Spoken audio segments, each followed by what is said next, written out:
Breaking news as we come on the air, the big break in the Brown University shooting. A person of interest identified, plus a stunning twist. Officials now looking into possible ties to the murder of an MIT professor. The details just coming into our newsroom. Police identifying a person of interest, the all-out manhunt to find the killer of two college students, and now the possible link to the MIT professor gunned down in his own home. A rental car spotted near both shootings. Also tonight, the fiery plane crash in North Carolina, killing former NASCAR star Greg Biffle and his family. The investigation into why the jet went down as NASCAR mourns one of their own. The powerful coast-to-coast storm unleashing hurricane-force winds and whiteout conditions. A semi-truck flipping on a highway. Could it hit major airports during the height of holiday travel? We're timing it out. Inside Gaza's demolition, Raf Sanchez inside the enclave in ruins, investigating who's driving the bulldozers, leveling Palestinian homes. Our exclusive jailhouse interview with rapper Tory Lanez after he was found guilty of shooting Megan Thee Stallion, why his lawyers say key evidence was omitted in the case, and his message directly to her tonight. A driver crashing into a hardware store, customers just feet away from being hit, the car then erupting into a fireball. And the woman at the center of that viral Coldplay concert kiss cam video speaking out for the very first time.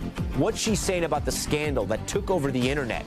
Plus the new deal to keep TikTok running in the U.S., how it could change the way you scroll. Top story starts right now.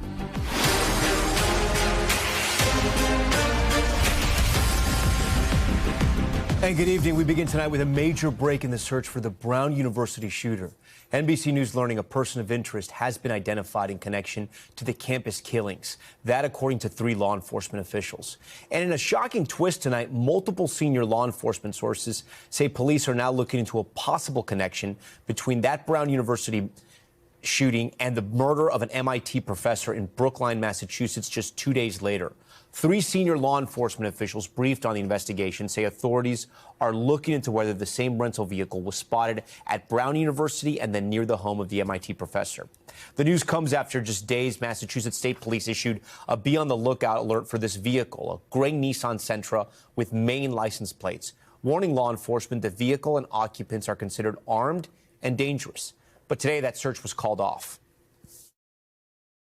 You cancel that bolo out of Brookline for the Nissan Sentra. Vehicle has been located in Salem, New Hampshire. We still don't know the name of that person of interest, but it comes after the authorities released these surveillance images, asking for the public's help to track this person down.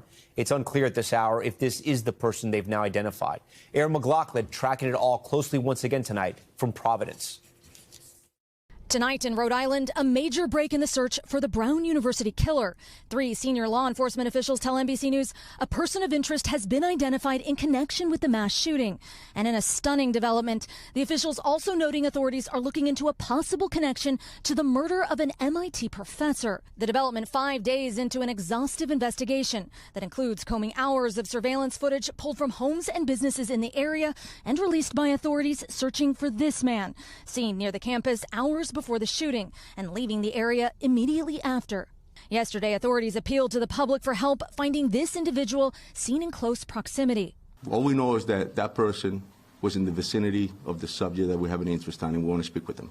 Meanwhile, multiple senior law enforcement officials tell NBC News police are looking into whether the mass shooting at Brown University is linked to the murder of MIT professor Nuno Loureiro, who was shot and killed at his home in Brookline, Massachusetts, Monday night. At a press conference earlier this week, authorities in Rhode Island said at the time they hadn't found a connection between the attack at Brown and the murder of the world-renowned fusion scientist, although it was clear they were in touch with law enforcement in Massachusetts about a possible tie. Colonel Noble reached out to me very early.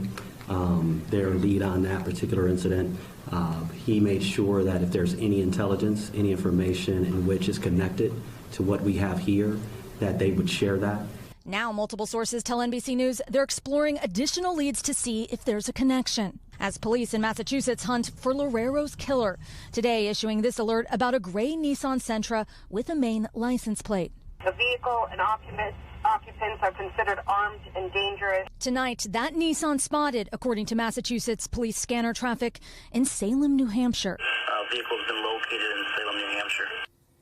Okay, Aaron joins us now from Providence. So, Aaron, what more do we know about that rental car that's in question? Well, Tom, 3 senior law enforcement officials briefed on the investigation tell NBC News they're looking into whether a rental car seen in the vicinity of the Brown attack is the same as a vehicle seen near the home of the MIT professor. Tom. All right. Aaron McLaughlin for us. Aaron, thank you. I want to bring in retired NYPD Lieutenant Darren Porsche. Darren, thanks for being here on Top Story tonight. You've worked on cases like this. What exactly is happening right now? Because there's been such little information. It looked like investigators maybe didn't know who they were looking for. And then today, all of this news sort of starts trickling in. There's been a series of breaks in the case. One of the things is they found unspent shells, meaning bullets, at the scene of the initial crime on Brown University. That is quite telling because it would now allow law enforcement to extract possible DNA substances from those bullets. And now, in addition to that, we have a rental car.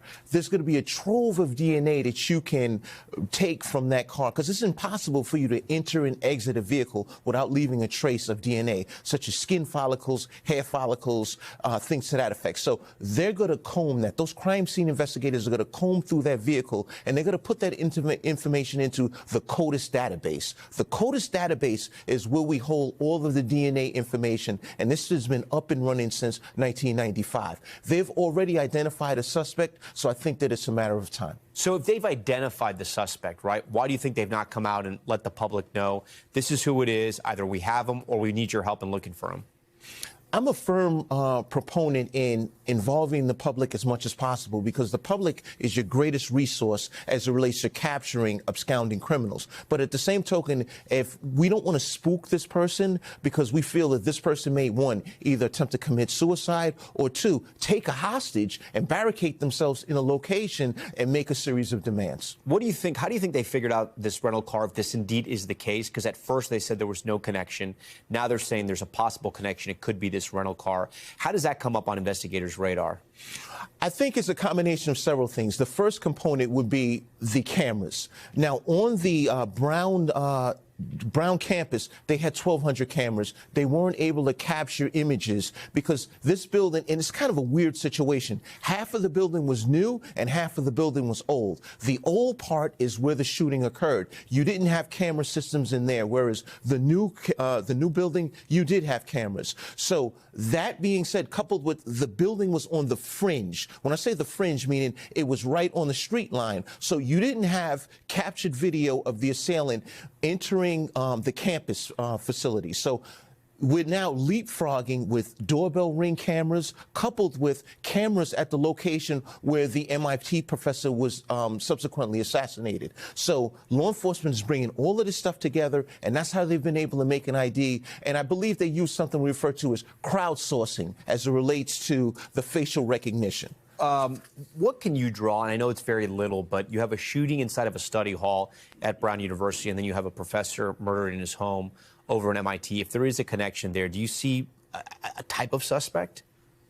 There's a couple of things that I think of. One, could this have been a person that attempted to get into one of these prestigious institutions of higher learning that was disallowed to get in there, and the MIT professor may have possibly been a person that sat on one of those boards? Or two, could he have been a person that was actually admitted to Brown and he flunked out? He knew that finals were being administered at this point. This is clearly a hypothesis, but at the same token, law enforcement is doing any and everything to follow all leads to ensure that this person is taken into custody, and thankfully, they have an ID. Darren Porsche, great to have you here on the broadcast. We thank you for that. We're going to move on out of the other breaking news we're following tonight. A small plane crashing in North Carolina, erupting into a fireball. 7 people killed, including former NASCAR driver Greg Biffle and his family. Kathy Park is on the ground there with the details. Tonight, 7 people are dead after a fiery plane crash in North Carolina, including NASCAR star Greg Biffle, his wife, and 2 children. Approximately 10:15 a.m., we got a report of a corporate jet that crashed off the end of the runway on the east end. Take a look at the thick black smoke billowing from the Cessna business jet shortly after it crashed at Statesville Regional Airport. It looked like a bomb going off. It just black smoke everywhere. Joshua Green says he was golfing with friends nearby when he saw a plane flying dangerously low. All we saw from our point of view was the plane nosedive into the ground a mushroom-like explosion, and we felt the heat. We were probably within 100 yards of the crash. After calling 911, he shot this video. It's flying from this way. It was way too low. Huge explosion.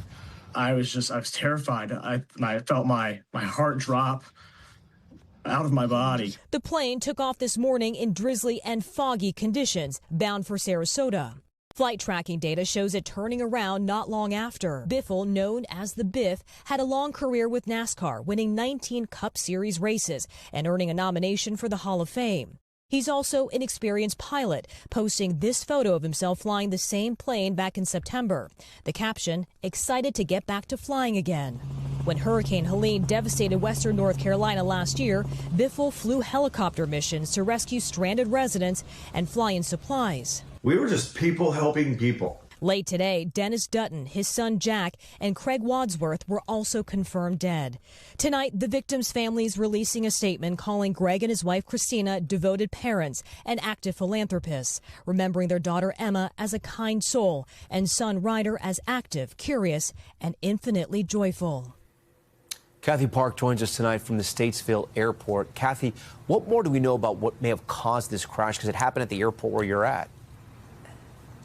Yeah, Tom, the cause of the crash is still under review, but we do know that an NTSB GO team is headed this way to begin their investigation. They'll be looking at everything from physical evidence, maintenance records, even the weather. And it's worth noting that the weather that we're experiencing now, the rain, also the fog, is comparable to what we saw, what was reported earlier this morning at the time of the crash. And it's also worth noting, Tom, that Biffle actually had a pilot's license, but it's unclear if he was flying the aircraft. Now to that major breaking news about TikTok. The company's CEO telling employees the app's parent company, ByteDance, has signed binding agreements to create a joint venture, majority owned by American investors. NBC's Savannah Sellers joins us now with more to explain this. Savannah, could this signal the end to that, I guess it's been years-long fight about the ownership of TikTok in America? What do we know about the investors here in the U.S.? It really could, Tom, and that's a big deal because we've had so few details and nothing really concrete here. Here's what we know about the investors so far. There's going to be three major ones that they named: Oracle, Silver Lake, and MGX.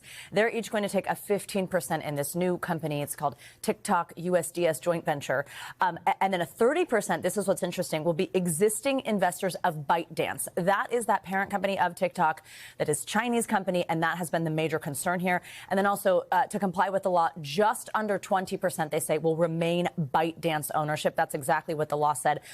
Only 20% of either Chinese, ByteDance, or any foreign adversaries could own a piece of this. So that's what we know right now. It leaves a lot of questions, though, Tom, about a lot of vague numbers. Who's going to make up the rest of those percentages? Do we know anything about the personal data? Because that was the big concern by many members of Congress, including some in the Trump administration right now, whether the Chinese could use this to spy on Americans. Absolutely. It was actually President Trump that brought it up himself in his first term as a concern. And he also, we saw it pass out of committees with total bipartisan support when any of this legislation was on the Hill. So it's a great question. What they say they're going to do about that, and again, details remain scarce, but the company does say that there's going to be a trusted security partner, they're calling it, to essentially do an audit on the data. And then after that step is completed, Larry Ellison's Oracle, who's already been managing the data for American users, will take that over in a more robust way. That's the plan now. And then finally, will the algorithm change? Will the app change? Will you have to re-download it? So what it seems to me, as someone who has reported on this for a long time now, is that this would be a plan that means the answer to that question is no. It means that they get to operate business as usual, because what they're essentially doing is making sure that they are compliant with that law. However, my big questions again are, what is the rest of this list of investors that keeps that foreign adversary ownership below 20%? Is it in fact compliant with the law, and does that mean that it gets to remain for users? We'll see. Okay. Savannah Sellers, thanks for breaking it down for us. We appreciate it. Just 24 hours from the deadline for the Justice Department to release its files on Jeffrey Epstein, House Democrats putting out a new batch of photos from the Epstein estate. Ryan Nobles with the new images. Tonight, Democrats on the House Oversight Committee releasing a new batch of photos from the estate of the late sex offender Jeffrey Epstein. And we think that transparency is the absolute best approach. The 60 photos were released without any context and do not prove any illegal activity. One photo is a screen grab of a text chain appearing to discuss recruiting an 18-year-old woman from Russia. There's also a series of photos of an unidentified woman with passages from the 1955 novel Lolita written on her skin. Lolita is a controversial book about a professor's sexual pursuit of a 12-year-old girl. It all comes the day before the Department of Justice is required by law to release their files on Epstein, after a nearly unanimous congressional vote. They have until midnight on Friday, so I expect that we're going to get a big release on Friday. President Trump's chief of staff, Susie Wiles, told Vanity Fair Trump's name is in the files, but not, quote, doing anything awful. President Trump has never been accused of any wrongdoing related to Epstein. And Republicans say Democrats are using the Epstein files to unfairly attack the president. The Democrat Party is using the abuse of these women for political advantage. And that's horrible. I feel like in a way that it was used as a political smear campaign. While Democrats argue the Trump administration has stood in the way of transparency. They've been covering up the files, and now that they're being forced to put everything out, I am hopeful. Okay, Ryan Nobles joins us tonight from Capitol Hill. So, Ryan, what can people expect tomorrow? Well, Tom, we know that the law says the Department of Justice has to make these files available to the public in a download and searchable database. Now, the form and fashion, the way they plan to do it is still unclear. We also don't know the exact timing. We just know that it has to be done by midnight tomorrow night. Now, one member of Congress who helped to write the law told me that he believes he'll be able to tell whether or not the Department of Justice is in full compliance within a matter of hours of the release. And keep in mind, there could be hundreds of thousands of documents that are ultimately uploaded when this release drops sometime tomorrow. Tom. All right, Ryan, we thank you for that. Now to the powerful coast-to-coast storm barreling across the country and threatening to upend holiday travel. And a tornado watch just issued for Alabama and Mississippi. A dangerous blizzard across parts of the Midwest. Videos showing whiteout conditions, dramatically dropping visibility on a highway in Minnesota. In Montana, destructive winds flipping the semi-truck, blocking the entire road. And those intense gusts taking out tree after tree and knocking out power across a number of states. Let's get right to meteorologist Bill Cairns. Bill, walk us through the impacts and the timing. Yeah, very dynamic storm. I mean, you talk to anyone in the West that went through this storm, and they're like, wow, this hasn't been like all the other ones. This is a serious wind event. We had over 20 different places report 100-mile-per-hour wind gusts. I mean, that's like, a Category 1 and a Category 2 hurricane. So we are watching that tornado watch that's just been issued. Isolated tornadoes are possible right along the Alabama-Mississippi border, especially in the northern portions of the state. So we'll keep an eye on that. Also, these winds are going to be howling through the Ohio Valley tonight, and then tomorrow they arrive in the Northeast. So here's we are. This is where we are now. Then we take this through the night to the East Coast. This is going to pause at 9 a.m. So you're thinking, right through the heart of the early morning rush hour.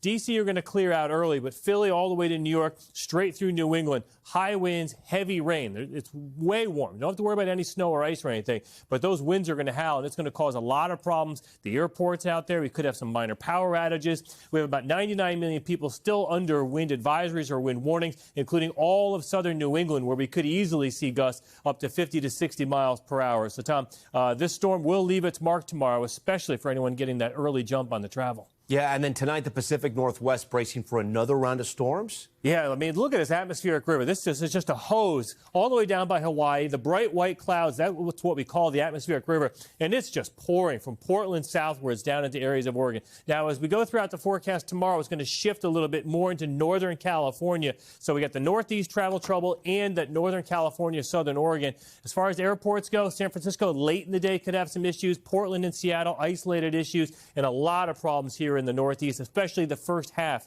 of your Friday. Then as we go to Saturday, everyone in the east kind of quiets down, and it's going to be warm. A very warm weekend ahead. All the problems are on the west coast. We're going to see another atmospheric river coming in, maybe even a little colder, more snow, especially in the Cascades. Areas that had the flooding now could possibly have blizzard conditions once again, and very heavy rain arrives in northern California, Tom. So, as we head towards Christmas, everyone pretty much east of the Rockies looks pretty much travel trouble-free, which is nice. Okay, good to know. Bill, we thank you for that. We're going to be back in a moment with a decade-long search for a woman who didn't even know she was missing, what investigators did to crack the case, and how it led to an emotional reunion.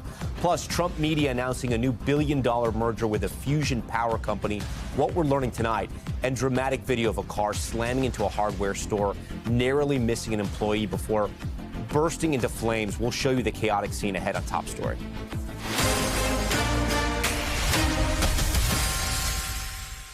We're back now with a 40-year-old cold case and the stunning video showing the arrest made in the kidnapping of a child spanning several states, all of it leading to an emotional reunion between family members. NBC's George Solis has this one. How you doing, Miss Sharon? The stunning moment captured on police body cam. Uh-oh, they're coming for you, Sharon! They don't want me. But those officers actually did. Police say her real name isn't Sharon, it's Deborah Newton. And she was taken into custody in Florida in connection with a 40-year-old kidnapping case where she was accused of abducting her own daughter in Kentucky. I didn't do anything. According to authorities, back in 1983, Newton abducted her then 3-year-old daughter Michelle after telling her husband she had a new job. She was named one of the FBI's top 8 most wanted parental kidnapping fugitives. What's going on, Sharon? I don't know anything. According to investigators, a Crime Stoppers tip led to her arrest 4 decades later. Never seen a case like this. I've been doing this for over 26 years. And just days ago, the emotional reunion between Michelle, now in her 40s, and her dad, Joe. I've been missing for all this time and I didn't even know. What was that moment like when you hugged your father for the first time? Emotion like I could never explain. And we both laughed, we cried. It was kind of just a fulfilling of a big piece of myself that's been missing. And now, moving forward, I feel like I am probably the luckiest person in the world right now. So not everybody gets a happy ending like that. George joins us now. George, so many questions, right? Including what more did she tell you about her mom's legal future? Yeah, Michelle was very clear that she still deeply cares about her mom. She also said that there was a lot of information online, some of it misinformation. But bottom line, her mom is due in court next month. She faces a number of charges. She says right now she's really focused on getting to know her dad, reconnecting, even visiting him over the holidays. She says there's going to be a lot more to this story. And when she feels up to it, she's definitely going to open up more about it, Tom. Yeah, we'd be interested. Okay, George, thank you for that. Coming up on Top Story, our investigation into the destruction left behind in Gaza and who is behind efforts to demolish Palestinian homes. Raf Sanchez reports from inside the territory. Plus, chaos erupting in the streets of Brussels as police clash with farmers protesting a controversial trade agreement. We'll explain.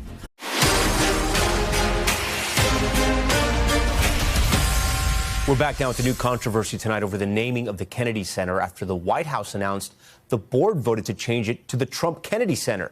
Here's Gabe Gutierrez. Tonight, the White House says the board of Washington's iconic Kennedy Center for the Performing Arts has given it a new name, the Trump Kennedy Center. Well, I was honored by it. The board is a very distinguished board, most distinguished people in the country. Earlier this year, the president blasted the Kennedy Center's programming as too liberal and criticized the appearance of the building. He ousted most of the previous board members, installed himself as chairman, and hosted the Kennedy Center Honors, while securing $250 million from Congress for renovations. We saved the building. The building was in such bad shape, both physically, financially, and every other way, and now it's very solid, very strong. But Democrats tonight are outraged. This is not legal. You can't do this. Press Secretary Caroline Leavitt posted the Board of Trustees' vote to rename the center was unanimous. Not so, says Democratic Congresswoman Joyce Beatty, who's part of the board, adding she tried to object at the end of today's call. I was muted, and as I continued to try to unmute to ask questions and voice my opposition to this, I received a note saying that I would not be unmuted. It's the latest example of President Trump looking to reshape Washington, building a massive White House ballroom, installing these new partisan plaques in the White House colonnade, and renaming D.C.'s Institute of Peace the Donald J. Trump Institute of Peace. Now, Democrats are asking whether this latest name change is allowed. Former Democratic Congressman Joe Kennedy, one of JFK's grandnephews, writing, "The Kennedy Center is a living memorial to a fallen president and named for President Kennedy by federal law. It can no sooner be renamed than can someone rename the Lincoln Memorial." All right, Gabe Gutierrez joins us tonight from the White House. Gabe, there are laws that specifically prohibit the renaming of the Kennedy Center. It would take an act of Congress to change that?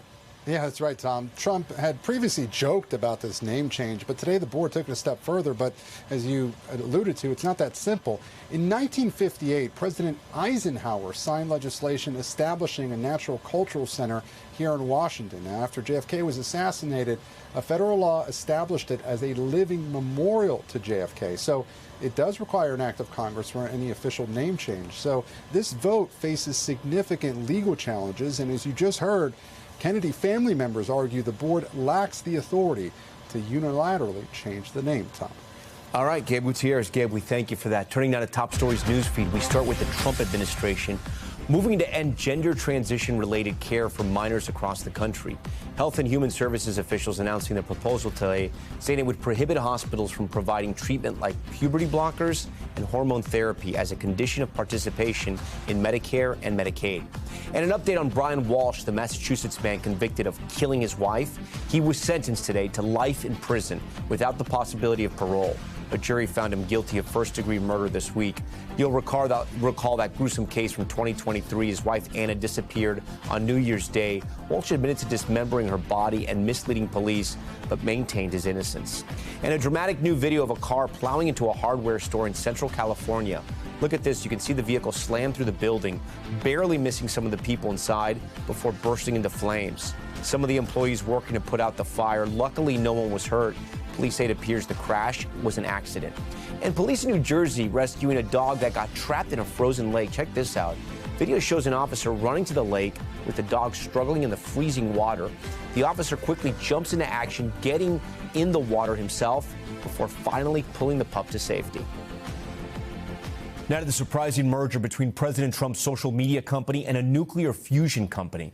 Trump Media, the company behind Truth Social, announcing the $6 billion merger with Tay Technologies. News of the deal sending Trump Media stock soaring by more than 40% today by market close. Here to break down this deal is NBC News' Brian Chung. Brian, can you first explain to our viewers in simple terms what nuclear fusion is and what the Trump Media company is doing with this? Yeah, well, again, I'm no scientist, but I think the easiest way to describe this is that nuclear fusion technology is when you're taking two atoms and you're smashing them together and then taking the energy that comes from that particular interaction and harnessing it for use for, let's say, for example, powering an AI data center. Fission is another type of technology where you're splitting the atoms. But again, I think the idea here is that this particular company, Tay Group, is really investing in fusion technology to power what is a growing demand for AI data centers as artificial intelligence continues to grow exponentially. So then draw the line to me to Trump Media. I mean, what is the line there? And it is a strange one because I think Trump Media is mostly familiar to people because of Truth Social. Right. This is the president's social media platform where he makes posts. This is a merger that seemingly comes from two different sides of the world, fusion technology as well as social media. But I think when you understand that basically what this fusion company is trying to do is tapping the capital of Trump Media Group to make further investments, that is kind of part of the story here. So this deal, according to the press release, which would need to be approved by shareholders, says that there could be up to $300 million in capital from the Trump Media Group that could be tapped by the Energy Group to make more investments going forward. So let's talk a little more about Tay. It's been working on fusion tech since I think around 1998. We're going to put this up on for our viewers. It has raised billions of dollars from big blue chips like Google, Chevron, and Goldman Sachs. But getting their power generating tech could still be a while off. Yeah, and look, one analyst actually said that this particular deal is significant because they describe it as the first public nuclear fusion play. And again, this play, for anyone that wants to get involved with this stock, if shareholders approve it and it does go public, or rather this merged entity does end up becoming a tradable stock, would be something akin to investing in addition to fusion technology, Trump Social at the same, or Truth Social at the same time. So this is technology that, you know, as we know, nuclear has been around for a long time. We've seen also some of the cons of nuclear power through major disasters like Chernobyl and also Fukushima. But nonetheless, a lot of clean energy is also being injected into the nuclear space. In fact, Bill Gates has his own venture called TerraPower. So it is a place where a number of different types of investors, even outside of Trump Media Group and Tay Technologies, have been investing in. We should note the White House today came out to deny any conflicts of interest with this deal. But the president's Department of Energy did recently signal plans to create a standalone Department of Fusion. Yeah, and again, the president himself, like his other Trump Organization ventures, is not directly tied to Trump Media, even though it has his name on it. But I think the question here is certainly, is someone like Devin Nunes, who actually is, basically a top dog over at Trump Media Group, going to have inside information into how the Department of Energy regulates what is now going to be a direct business line of this merged company? That is certainly a question that's going to have a lot of ethicists, a lot of publicly traded kind of scholars looking into very closely. Okay. All right, Brian Chung, we thank you for breaking down that story. Now to Top Stories Global Watch. We're going to start in Brussels, where farmers are taking to the streets to protest a major free trade deal with South American nations. The group of farmers blocking roads with tractors and clashing with police. Video shows officers responding with tear gas and water cannons. The protests erupting as EU leaders are debating whether to sign the trade agreement, which farmers claim will be bad for their livelihoods. And in France, a former doctor has been sentenced to life in jail for intentionally poisoning 30 patients, a dozen of whom died. According to multiple reports, the 53-year-old anesthesiologist poisoned patients at 2 clinics between 2008 and 2017. He's repeatedly denied the charges, and today his attorney said that he plans to appeal. Moving on, crowds gathering in Australia today for the funeral of a 10-year-old girl who was shot and killed in that anti-Semitic attack at Bondi Beach. Hundreds of mourners coming together for the service in Sydney. Authorities say the 2 suspects in the massacre were inspired by ISIS. Now, Australia's Prime Minister is revealing new legislative plans that he says are aimed at curbing radicalization and hate. Okay, we want to head to Gaza now, where so many buildings were leveled during the war and where demolition efforts are ongoing. Many families are still living in tents months into the ceasefire. NBC's Raf Sanchez has this investigation into the destruction inside the enclave. We head into the ruins of Gaza to investigate what's behind the trail of devastation left by Israeli forces. You look out over this endless expanse of destruction, just rubble as far as the eye can see, and it is very, very hard to imagine people one day coming back to live here. The IDF says its demolition of Palestinian homes, which is ongoing even after the ceasefire, is a military necessity. Israel's operating to remove terror infrastructure, including tunnels, in these areas. But an NBC News investigation reveals the demolition work is often carried out by extremist Israeli settlers. Soldiers and contractors from the occupied West Bank who say openly their goal is to build new Jewish settlements in Gaza and ensure Palestinians have no homes to return to. Like this rabbi turned reservist soldier. He says here, Gaza belongs to us. Many other settlers heeded the demolition call, among them Avraham Azulai. Killed in an ambush in July, the attack filmed by Hamas. Even at his funeral, calls for more demolition in Gaza, giving a glimpse into his ideology. A friend recalling he'd come back from Gaza and say another 1,000 Arabs won't return home. Azulai was part of an unusual army unit, 2640, known as the Uriah Force. Formed in the middle of the war specifically for demolitions, many of its troops come from West Bank settlements. We verified this photo, posted the day after Azulai's death. The graffiti reads, Avraham, until the end, the Uriah Force. In the following days, this video circulated on Israeli social media, claiming Azulai's comrades had dedicated the destruction of more than 400 buildings in his memory in the week after his death. Satellite radar data shows demolitions surged that week. The neighborhood where Azulai had been working almost totally erased. Is there military discipline being imposed on these demolition units, or are they just running wild out there? A war is long and hard, and there's work in maintaining the responsibility of people, and that's been done. Israel only allows international journalists into Gaza on a military embed. As a condition, we had to show the IDF our footage, but not the final piece.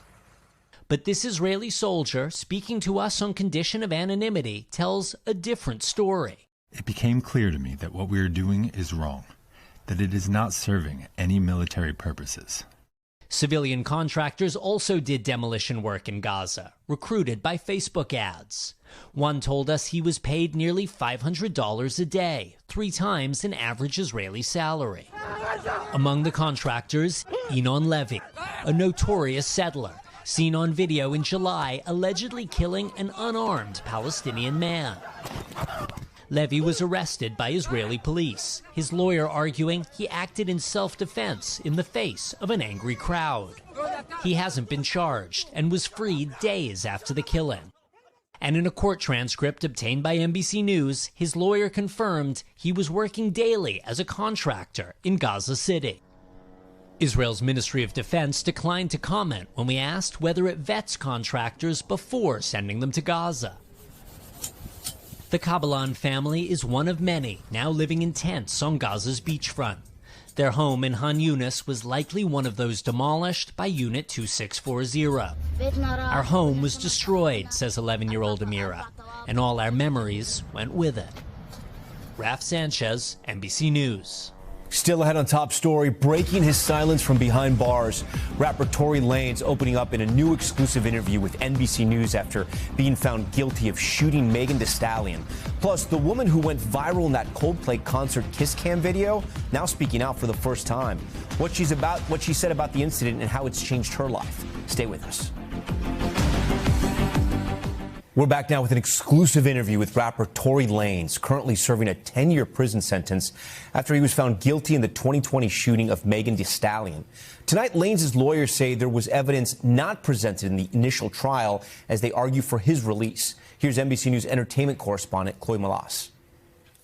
Tonight, rapper Tory Lanez breaking his silence in his first ever broadcast interview from behind bars since being found guilty of shooting Grammy winner Megan Thee Stallion in the foot outside a party in 2020. I've never been violent towards a woman. I would never hit a woman, let alone shoot a woman. Lanez, whose real name is Daystar Peterson, spoke to NBC News from California Men's Colony, a prison where he's 3 years into a 10-year sentence after being found guilty on 3 felony counts, including assault with a semi-automatic firearm. There is definitely a very big misconception about me that seems to the public as I'm this monster. And I feel like I was catapulted into this poster child for the unprotection of Black women. And it's just so unlike me. And I've never really had a chance to express that. But you can look at my criminal record. I don't have one. I never had one. And I feel like, you know, that connotation that I would do anything of this monstrous proportion is just, it's completely incorrect and it's wrong. Lanez declined to testify during his 2022 trial. Do you regret not taking the stand? I think if I would have taken the stand, the verdict would have definitely been very different. The rapper's legal team filed an appeal, which was denied in November. But his team is continuing to fight, with plans to file multiple appeals next week, this time with the California Supreme Court, in one claiming newly discovered evidence that they weren't provided during Lanez's 2022 trial, including hundreds of pages of medical records for Megan Thee Stallion, whose real name is Megan Pete, which they allege raise questions about the fragments removed from her foot after surgery. His team argues that the fragments were not provided ahead of trial and that this was a violation of due process. And we didn't have that chance. Or perhaps we could have questioned the doctors differently when they were on stand to impeach them, because it does look suspicious. But in the appeal denied in November, the court did address the fragments, ruling that the surgeon's testimony was, quote, more than sufficient to prove great bodily injury on Pete. Proving something like this on appeal is tough. This is a really, really difficult appellate argument for defendants to prove, because they have to show if the evidence actually came into court, the jury would have found differently. It's an uphill battle, and it's something that often torpedoes any defense appellate argument. The Los Angeles District Attorney's Office and representatives for Megan Thee Stallion have not responded to NBC News' request for comment. I believe not only that I was wrongfully convicted, but the amount of new evidence that has emerged since that trial, I think, has been overwhelming. What has life been like in prison for the last couple of years? Truthfully, I've done my best to keep my head above water, but mentally, I've gone through trauma that I sometimes even struggle with, because I never imagined myself dealing with things that I would have to deal with. I've been stabbed 17 times. Almost lost my life. If you could say something to Megan Thee Stallion today, what would it be? I think that I wouldn't say something directly to her. I would like that moment to happen in person. We've both gone through a lot. There's this connotation that, like, I share this hatred for her, but I don't. I genuinely passed that. I'm at a place of healing in my life. I'm at a place of taking accountability for the things that I did wrong. And when I talk about my case, I don't want it to be taken as me coming at her, because it's not that. I'm just asking for somebody in the system to look at my case and look at the evidence and ask if this was fair. And with that, Chloe Malas joins us now on set. So, Chloe, Tory Lanez is also seeking a pardon from Governor Gavin Newsom? That's right. His legal team has filed the necessary paperwork, and it is before the governor now. So they're seeking either a pardon where his criminal record will be wiped clean, he would be released from prison, or to have his sentence commuted, meaning that the time he has served is sufficient, and release him, but that doesn't change his criminal record. As for when this could happen, the governor typically does these twice a year, so this could happen before the new year. All right. Chloe Malas for us. Chloe, thank you. Turning to another story, you might remember the infamous kiss cam moment at a Coldplay concert over the summer. Their reactions getting millions of views and parodied all over the world. Now the woman in that video giving her first interview since the incident, talking about how those few seconds completely changed her life. Valerie Castro has this one. Oh, look at these two. It was the kiss cam moment seen around the world. Oh, what? HR executive Kristen Cabot and her boss, tech CEO Andy Byron, caught on the Jumbotron at a Coldplay concert, embracing, then leaping apart. Either they're having an affair or they're just very shy. The video quickly going viral. Oh, she choked! Internet sleuths identifying the couple, both married at the time to other people, though separated. Now, for the first time, Kristen Cabot is speaking out, giving interviews to the New York Times and the Times of London, telling the latter the scandal has been like a scarlet letter. People erased everything I'd accomplished in my life and achieved in my career. I mean, she was incredibly open and honest with me. Josie Ensor interviewed Cabot for the UK publication, learning more about the pair's relationship. Cabot says the co-workers connected over their similar marital issues at home. Cabot then inviting Byron to the concert when she had an extra ticket with friends. The caught-on-camera moment coming after drinking a few high-noon cocktails. So this is what she tells me is the first physical embrace the two of them. I mean, this is like 3 seconds into the first physical contact they've ever had. And this camera pans round to them. Byron did not respond to an NBC News request for comment. Cabot telling both publications she endured death threats. Her address was doxed on the local radio, and she subsequently started getting people, telling her they knew where she lived and turning up at her gas station and things like that. All of it frightening for her already traumatized children. My kids were afraid that I was going to die and they were going to die, she said. Astronomer, the pair's employer at the time of the scandal, hired celebrity Gwyneth Paltrow, once married to Coldplay's frontman, as a spokesperson for an ad in the days after. Astronomer has gotten a lot of questions over the last few days. Cabot telling Ensor she was once a fan of Paltrow and her women's wellness company Goop, which seemed to be about uplifting women. And then she did this. I thought, how dare she after the beating she got for all the conscious uncoupling stuff? What a hypocrite.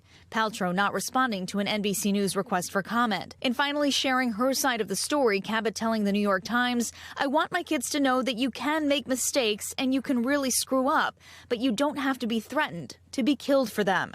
As for the scrutiny and publicity, Cabot telling Ensor she believes it's one-sided. I think as a woman, as women always do, I took the bulk of the abuse. Valerie Castro joins us now in studio. So, Valerie, what is Kristen Cabot doing now? So Cabot told the Times of London that initially the company that she had been working for at the time of this incident, they actually wanted her to come back after performing an internal investigation, but she said she didn't feel like she could come back as a human resources manager. So she says she has been looking for other work since, but has been told that she is unemployable. You really feel terrible for her. How are her kids doing? They were severely impacted by this. They still are. She says they are embarrassed to be seen with her. She says at this point she still can't pick them up from school because other parents gossip. She's overheard them saying things about her, and she can't even attend any of her kids' sporting events. So terrible. All right, Valerie, thanks for bringing us that story. When we come back tonight, an update on that restaurant staff that gave up their holiday party to help out a coworker. You'll hear from the soon-to-be dad touched by that gesture. That's next. Finally tonight, an update to a story we brought you earlier this week. The heartwarming moment of Florida restaurant staff came together to surprise their beloved coworker and soon-to-be dad just in time for the holidays. The restaurant staff at First Watch in Naples, Florida, knows how to boogie down, especially at their holiday party. But this year was a little different. Something more important came up. So everybody knows about Norman's journey, trying to adopt a baby. We've all decided that, well, these guys decided that it was more important for us to donate all of that money to you and your wife.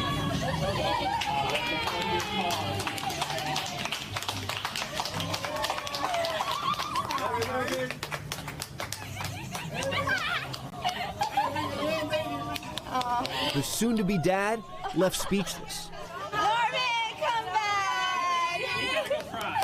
I just broke down. I didn't know what to think or what to say.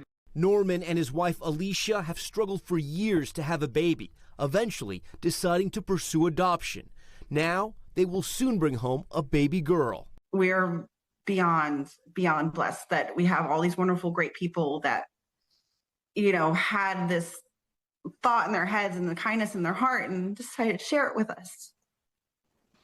That moment, bringing his work family and his growing family together. In a kitchen staff, you're in everybody's life. We're always thinking about how we can help others and, brighten someone else's day. And so for that to come back, to us, it's just completely overwhelming. All right, that does it for us tonight here on Top Story. Thanks so much for watching. I'm Tom Llamas in New York. Stay right there. More news on the way.